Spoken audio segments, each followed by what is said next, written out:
'Cause we were just kids when we fell in love. Not knowing what.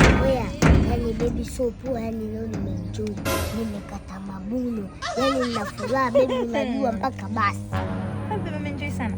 Sasa kwa nini mimi nakutalia? Unajua ni baby. Hata mimi nimeenjoy sana. Sana.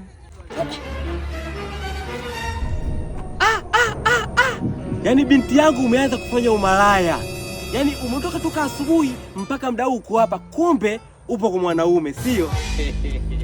Sasa kuanzia sasa hivi sitaki ni kuone unarudi nyumbani kwangu. Baki kwa wewe mwanaume. Pumbavu. Baba. Hakuna cha baba. Baby, sasa tunafanya nini mpenzi wangu? Ndio kwanza ndio baba kashanikataa, kanifukuza nyumbani, anihitaji tena. Unadhani mimi nitaenda wapi? Wewe ndio mwanaume wangu baby. Sikia, wewe ndio baba mkwe. Hili geto mimi mwenyewe nimeazima. Sina pa kulala, sina pa kwenda. Na hapa mlango ndio nishafunga, ndio tumeachana. Nenda kwenu, mimi niende kwetu. Baby, usifanye hivyo lakini kutoka baba. Huyu baba huyu mwanaume jamani. Sasa nafanya ninaenda wapi sasa?